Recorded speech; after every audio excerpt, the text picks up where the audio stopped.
The inspirations for Pokemon are nearly infinite, and with 18 types in the Pokemon world, what new Pokemon will fit into these types? That is where this series comes in, but unlike previous videos of this series, we will now be including 3 types per video.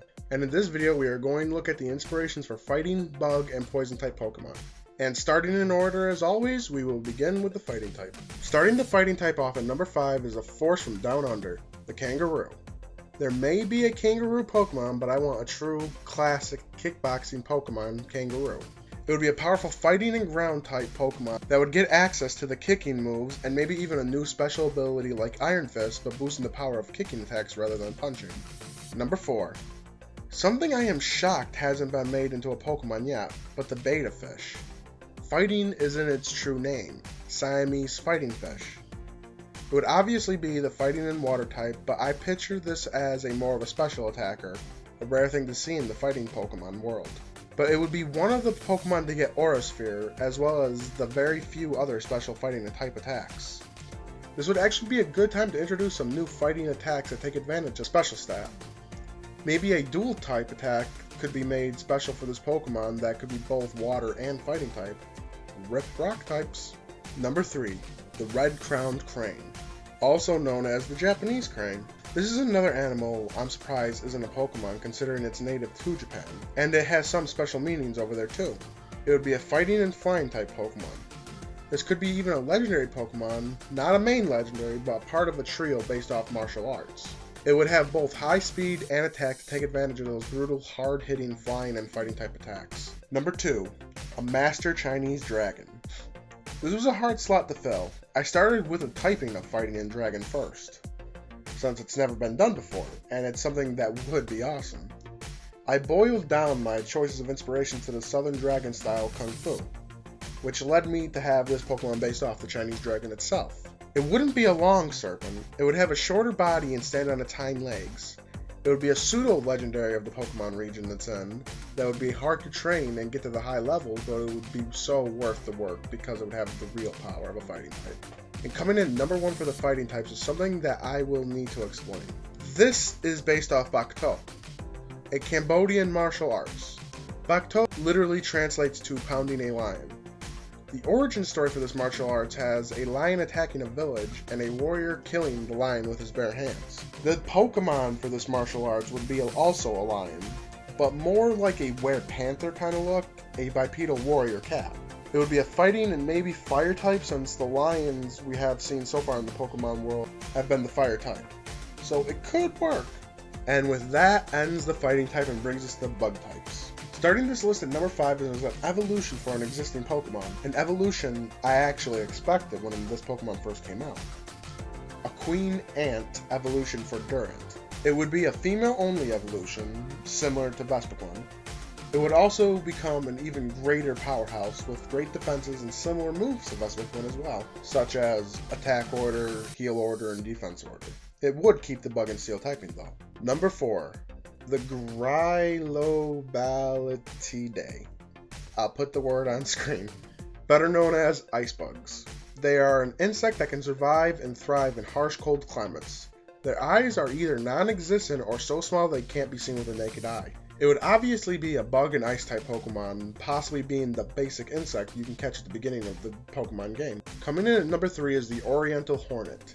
They are a rather large hornet that absorbs sunlight and produce electricity in their bodies. The reason for that is unknown, but some believe it's to help build up energy in their body for digging.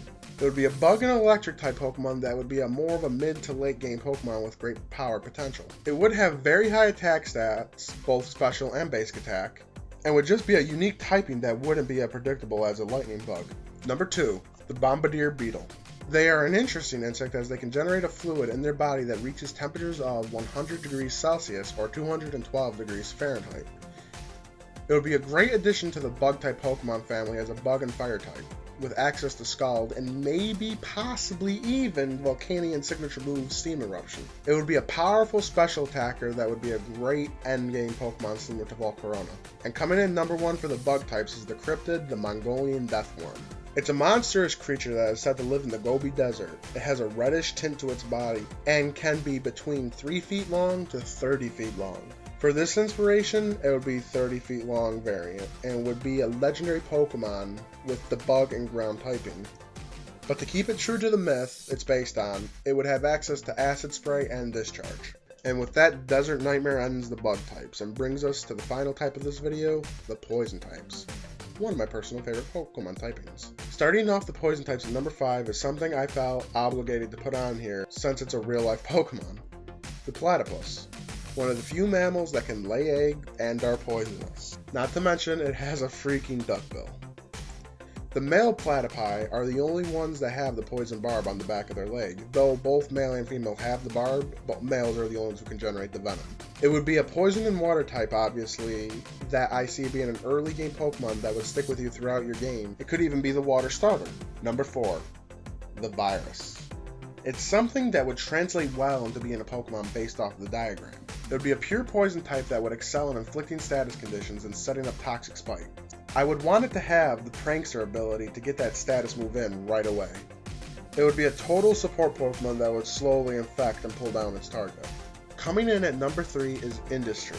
I know it sounds weird, but it would follow through with an old pattern. We have had air pollution, Coughing Line, water pollution, Muck Line, and land pollution, Garbodor Line. It only seems logical for the next step would be a compilation of all 3. Industrial pollution. It would be the embodiment of a living factory with smoke stats coming off its back and would have the poison and steel typing.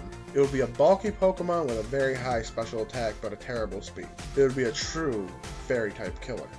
Number 2, the Hooded Patooey. One of the few venomous birds in the world. One bite from a predator spells death for them since it has powerful toxins in its feathers and skin. It would be a great poison and flying type Pokemon with the Poison Point ability. Its speed and attack stat would be the main stats for this Pokemon and it would be a nightmare to deal with since even coming in contact with this Pokemon could mean being poisoned. And coming in at number 1, similar to number 3, this is based off on structure and an idea. A crazy idea actually. A Pokemon based off a nuclear reactor. Now bear with me with this explanation. First off, it would be a legendary Pokemon with a unique ability that changes its form and typing based off how much damage it takes. It also gains boosts as it gets to lower health, but it would start off as an electric and ice type Pokemon, as a stable nuclear reactor. And once it loses a third of its health, it will be in the meltdown phase and become an electric and fire type. And once it reaches its final 1/3 of health, it will become an electric and poison type, symbolizing the fallout after a meltdown. It's just something that would be so unique for a Pokemon since the only other Pokemon to be able to change forms as it takes damage is the Zenmo Darmanitan, which is where I got this idea from. But this would be useful for this Pokemon. Like I said, it would also gain stat boosts as the reactor fails. During its meltdown phase, electric and fire, it would have the incredibly high attack stats. And in its fallout form, it would be a pure defensive beast gaining Shuckle-like defenses. I know it doesn't start off as a poison type, and it's something that should be on the electrical Pokemon video, but I didn't think of it then. So it made it on the poison list. It's something I would love to see added to a Pokemon game. A powerhouse that is literally a powerhouse. And it gets more dangerous as it weakens. And that will be it for the fighting, bug, and poison types. I really do think these would make some pretty badass Pokemon. What do you think of some of those inspirations? In the next episode, we'll be exploring the other side with the inspirations for Psychic, Ghost, and Dark type Pokemon. If you enjoyed this video, give it a like and share it around with your friends. Follow me on Twitter for anything and everything Pokemon as well as to know when all my videos go live. The link to my Twitter is in the description of all my videos. And as always, this has been Black Phoenix. Thanks for watching.